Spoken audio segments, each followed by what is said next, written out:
What's up, everybody? It's April Dawn. What's poppin'? Alright, I know it's been a minute, y'all, but I had a wedding to do. I had a life to have. You know what I'm saying? So there was a lot of stuff going on. But a lot of things have happened in these past couple of weeks, so let's go ahead and get into it. First things first, we'll start off with the sad stuff. There was another school shooting, y'all. At this point, I'm not even surprised about the school shootings no more. I'm not shocked. I'm not amazed. I'm not, appalled. The only thing I'm appalled about is the fact that nothing ever changes and nobody really even cares. Okay, so Santa Fe, Texas, which is right outside of Galveston, Texas, which is about 45 minutes or to an hour away from where I live. A young teenager, a white boy, we won't even call his name on this channel because he deserves nothing, okay, for what he did. But it was another angry ass white boy. Used his father's shotgun and a handgun. He wore a long jacket to school. He killed 10 people and injured 10 people, including himself. They say he wanted to kill himself, but we don't know if he actually wants to kill himself or not. But he's been apprehended, okay, very safely, I might add. Apprehended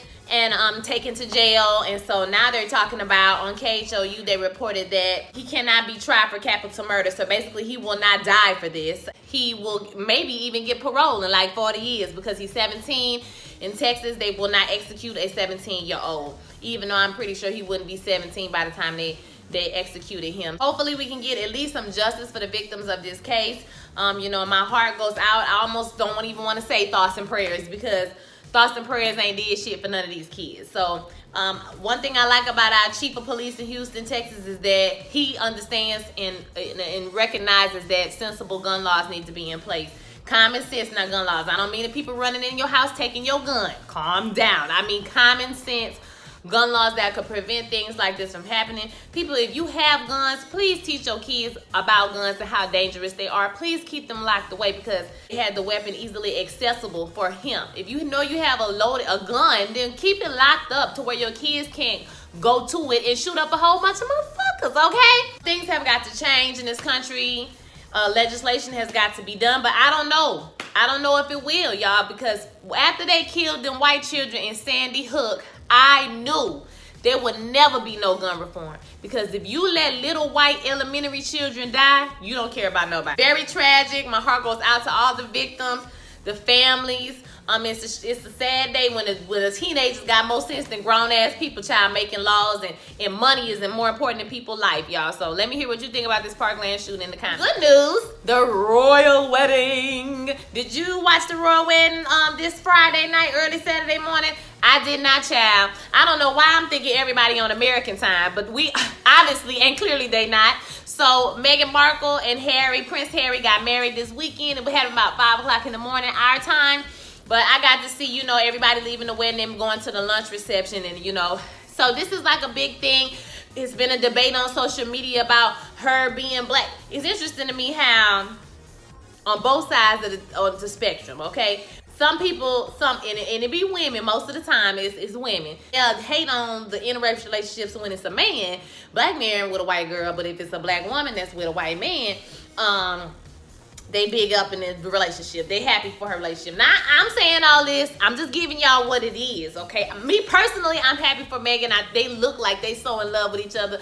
So I wish them the best. I hope they have a happy marriage because I don't give a damn about nobody being black, white, brown, whatever. In my opinion, Donald Glover was one of the main people they was bringing up because of all the controversy about him and his Asian wife. But me personally, I think him and his wife match. They look like they fit together like a glove, honey, and who are me to judge? I ain't worried about nobody dating nobody unless it's me.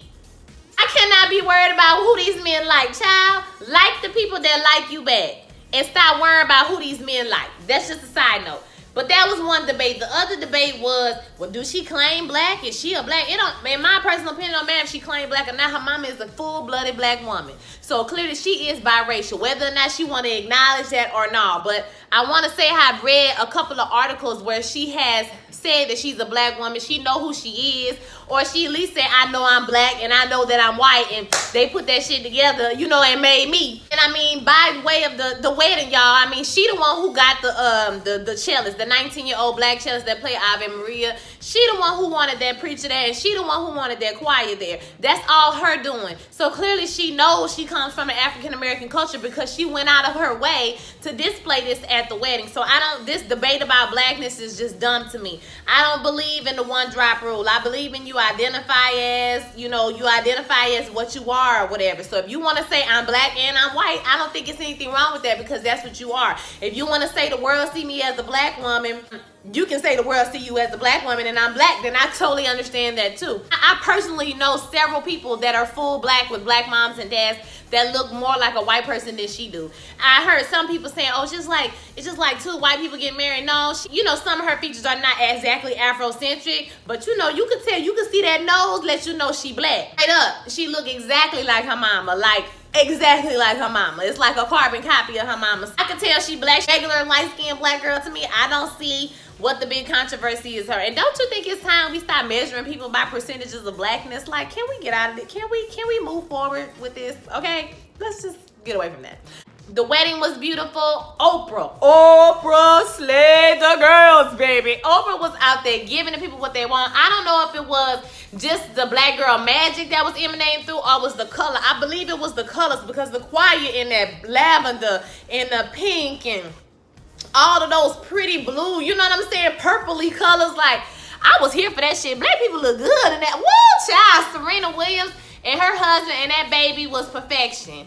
Okay, you know it's real. Well, mama say the white man look good. She say her Serena husband look good. Girl, that's a nice looking white man. I say he surely. Is he a nice looking? He a nice looking man, period, okay? Serena's also slayed the girls. Priyanka Chopra.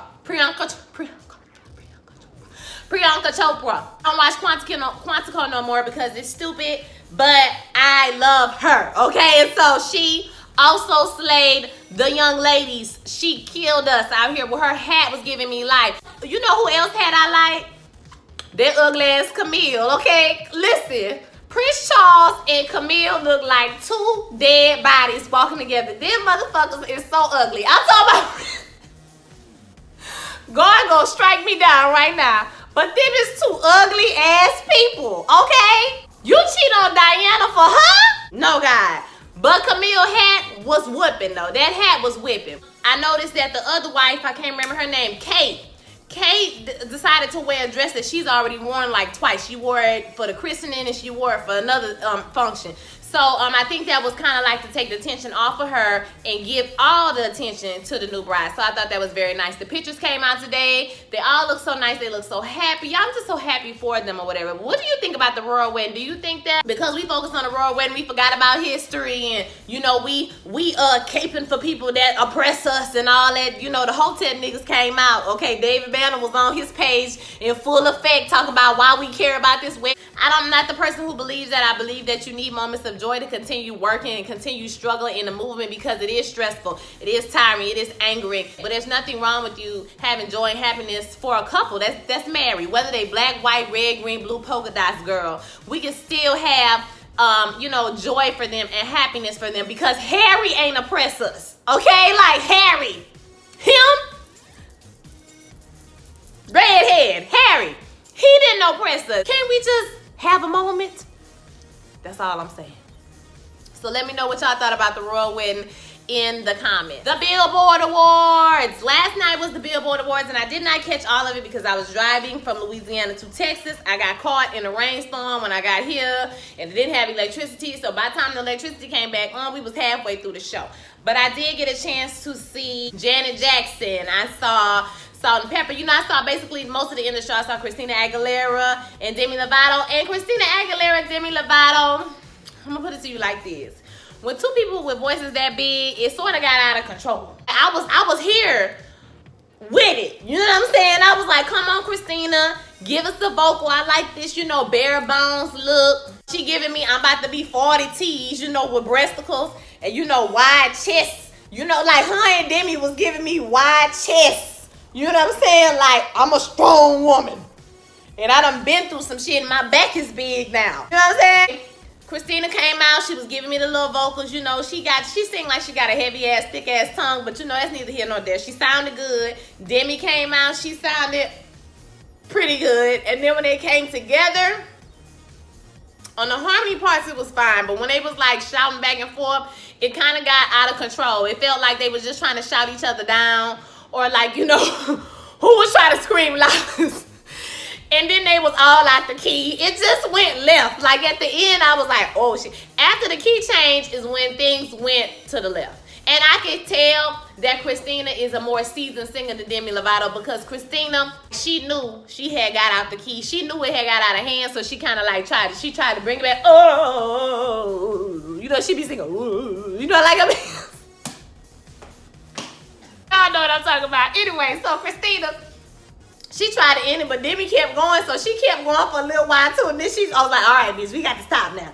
So that was a hot mess. You know, it was good to see Christina, and I'm not a big Demi Lovato fan because I feel like she be howling and screaming a lot, and it be like, ah! Like, I can't be maxed out. The maxed out sound is just not the sound that I prefer. I thought that Salt and Pepper was really good. Salt and Pepper was probably my favorite out the whole thing. Janet Jackson did good, but I wish she would have done some more of her old hits.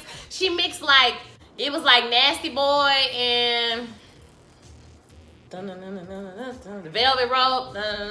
If I Was Your Girl, yeah, that. If I Was Your Girl, and the other song. But the other two songs she did were like snippets from new stuff. Janet was like, bitch, you gonna have to buy this ticket and come see a bitch on tour if you won't see these real dance routines. Cause she gave you a cute little nasty girl, I'm just gonna walk through the crowd and let the niggas pretend like they eat my cootie cat, you know what I'm saying? And like, you know, and that's it. Like, back it up a little bit, you know what I'm saying? But that's it. Janet, I don't know, girl. You know, it was good, but, you know, get your tickets if you want to see Janet, because Janet said she ain't got time for that shit. She 52 years old, bitch. She not about to throw her ankle out, fuck her ankle up, and no Billboard Awards. Y'all got life messed up. All right. Salt and Pepper's here. And In Vogue, let me tell you something. In Vogue is flawless. Them hoes do not age. They look good.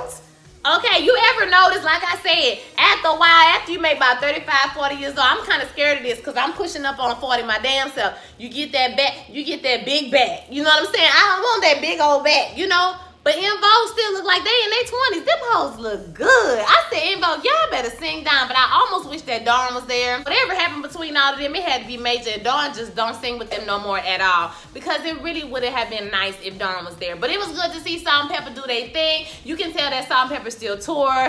They still do their thing all the time because it was naturals. It was like, it's nothing like an old school artist because them are the artists that perform. They get out there and do their thing. They the ones who have the whole crowd on their feet, okay? You know, wave your hands in the air and wave them like you just don't care type shit. Oh, they were everything. They were really good. I really enjoyed that. Camila Cabello. I'm not into Fifth Harmony, so I'm not like a Normani, Camila, Stan, and all this shit that people be talking about. I don't even listen to, I couldn't even name one Fifth Harmony song. I'm just gonna be honest with y'all. Don't kill me, I'm old. I think Normani is cute. Camila, I know the little girls at school be singing Havana, you know. Da-na-na-na-na-na-na-na. Whatever that song is. Normani, I guess she about to be a solo artist, so she gonna come out with some things too. So Normani slayed for her little, like a little baby Beyonce. It was cute. Camila, she a cute little girl, but I mean, she can sing. So, you know, but, you know, maybe she a young pop artist, maybe, you know, but none of the shit she sing is moving me, is basically what I'm trying to say. So it's not like the girl can't sing. She kind of like Ariana Grande in my book.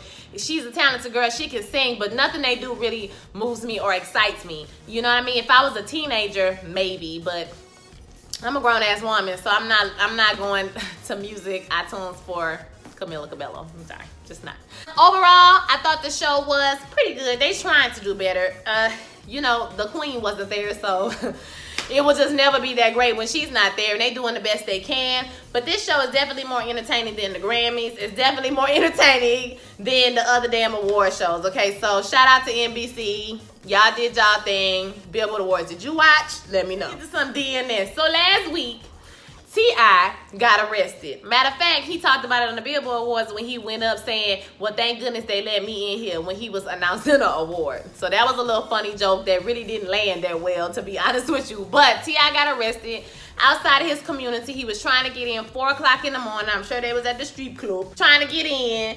The security guard would not let them in. I don't recognize you. So he called Tiny. Tiny let him in. They say he went home and he came back out and he charged the security guard up. told him he wanted his information. The security guard got upset, called the police, said he feared for his life. First of all, how the fuck you a security guard and you scared as hell? You scary as hell when somebody's trying to talk to you. That don't make no sense. Second of all, if this was a white man coming home at 4 o'clock in the morning, you know damn well security would have been like, oh, let's just escort him to the house. Let's just escort him to the house. It's no big deal. Everything's okay, guys. He just, you know, he's a little drunk, but you know, he lives here. So why do we have to go through all this pomp and circumstance when it's T.I.? Now, don't get me wrong. I know T.I. can be ignorant or whatever, and he probably was a little belligerent because he was drunk. But later on, they show a video of him at the police station talking to the police about why he got arrested. He's just basically pacing back and forth saying, why am I here? Like, this is so unnecessary. And this is why we tell y'all that it's hard being a black person, no matter how much money you have, because I'm sure this was probably some old white man who don't know who T.I. is. He don't listen to rap music, because a lot of us will be like, how do you not know who he is? But it's some people in the world that don't know who he is, you know, and I'm sure this was one of them. But my thing was, if you're a security guard for a community, it seems like you should know the people who live in your. It's a lot of problems I have with this whole situation in this security guard. So I hope he lost his damn job, because he was out of line for that shit. But let me know what you think about T.I. getting arrested. Let's talk about some TV. So we got some new shows coming out and some shows that's already out that's premiering with their new season. So Queen Sugar will be on May 29th and May 30th. That's a 2-night premiere. I will be doing a review for each channel, and I might even do a video saying what you know I think is gonna happen this season, what's gonna go on with Ralph Angel, everybody. So I watched an interview with April Dawn Billboard, and she said that this season Ralph is going to be struggling with the fact that Blue is not his son, and discovering what family really means. Okay, Nova's going to have a love interest, because Nova always have a love interest. Nova be far. Okay, so it'd be another love interest for her. And Charlie trying to take down the Borderlands. Hopefully she don't go off the deep end. Although I don't really care for her and Remy together anymore. Hopefully, I do think that he should be there to bring her in. She gonna go off the deep end and go crazy. So, will you be watching Queen Sugar? Hopefully, you'll be watching my reviews. Another show that's coming on is called Love Is. Now, this is a Mara Brock and Salim Brock O'Keel produced show. So this is about a couple. What I read was it's about a couple that's been together for 20 years, and the story is supposed to be about how they got together, because apparently they're very opposite from one another. So it challenges, dating norms, things we see in our culture, like you want a man who got this, who got that, who, these type of men you want, is that really what you should be looking for? Those type of questions in a relationship. So it should be interesting. Mara Brock and Kill shows are always good. If you don't know who she is, she did Girlfriends, or they did Girlfriends. They did Being Mary Jane when it was good, the first 3 seasons, okay? And they also did Black Lightning, that's on the CW. So they just got a Warner Brothers deal to develop shows with them. So now they're doing something on their own. So this is awesome. Will you be watching Love Is?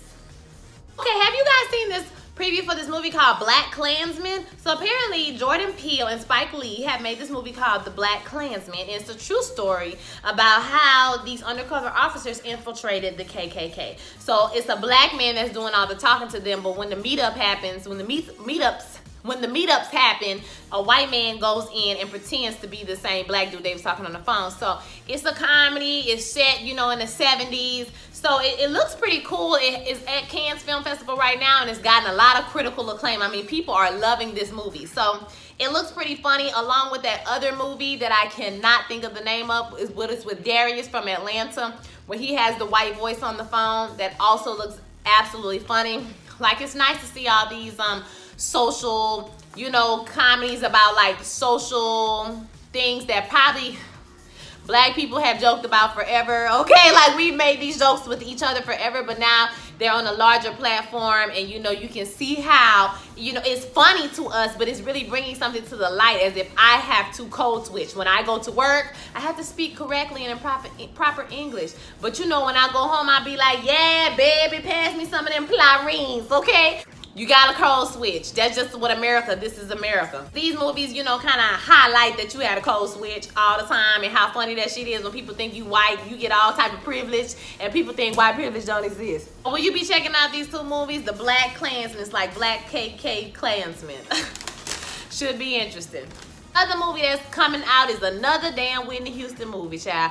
I thought it wasn't a story to be told left about Whitney Houston. It wasn't a story to be told about Whitney Houston that ain't already been told. But apparently this filmmaker says that he found some more information. So apparently they're saying now that Whitney Houston and her brother were molested by their cousin Dee Dee Warwick, which is Dionne Warwick's sister. Now that woman has passed away. Okay, so this revelation is not gonna shake up the family or nothing like that. I personally believe that Pat is the devil. Pat Houston is the devil. I don't like her at all. I feel like they manipulated, used, and abused Whitney, and I don't care for Pat Houston. I just don't like the way the whole shit played out with the TV show after she died. And just everything was just tacky as fuck, and I blame them.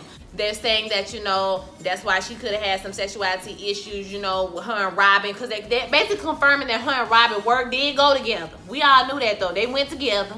And before she got with Bobby. And after Robin left the team and Bobby left and everybody left, I think that's when the drug use started to get very bad. So it's another documentary. It dives into her life. They talked to Sissy Houston. The man says that he felt like she had an overwhelming amount of guilt and sadness from the loss of her daughter and her granddaughter, and probably because they covered that shit up. You know how families are. When people, it ain't just black families too, it's all type of families. People get molested and the family just cover it up. They don't want to talk about it, and then, you know, that manifests itself in different ways. It could be drug use, it could be sexual promiscuity, it could be a lot of different things, okay? It could be criminal activity, it could be drinking, it could be a lot of different things, but it definitely manifested in her life. So, and I'm a Whitney Houston fan. I mean, Whitney Houston was one of my idols. Like, I loved Whitney Houston. And I don't know if I'm gonna watch it. I'm gonna be honest with you, because I kind of feel like at some point we should just let this woman rest in peace. One of the reasons why she was on that dope is because we was all in her business, because we was all in her life and we didn't know when to stop. So I kind of feel like sometimes we should just stop. So I'm probably not gonna watch it. I'm not gonna lie to you. I'm also not gonna watch is that Rachel Dolezal. Y'all, they said Rachel Dolezal changed her name to some African name at the DMV, child. They said she put a wig on her head that looked like this, okay, and sewed the perimeter down. I said, bitch, you cannot. I will never watch this hoe on TV. I cannot do it. But the documentary is called The Rachel Divide. It's on Netflix. You can watch it. They say she's not getting paid for it, so if you want to watch it, you can and not feel guilty about it or whatever. But she basically talking about the whole story about how all this stuff came about with her thinking that she's black and all the different things that happened. Now, you do find out some interesting things about her, that she was going to testify for her sister who was molested by a family member, and that's why the family put the information out about her pretending to be black, because they wanted to discredit her. You do find out that she does a lot of beautiful artwork, African artwork. Okay, the shit is gorgeous. And you do find out from the NAACP members in the committee that she was on, they said that she was the most effective president that they have ever had. What I don't understand is why she couldn't do all this being a white person. I don't understand that. Why do you have to put Mongolian kinky curly in your damn head and pretend to be a black person? Like, I don't understand that. That's what I don't get. You have black children, you married to a black man, but that don't make you black, boo-boo. Okay? It don't make you black. So, anywho, I ain't watching that shit, but y'all gonna watch it? Y'all let me know what y'all thought about this topics. Don't forget to like, comment, and subscribe, and I'll see y'all next time. Peace.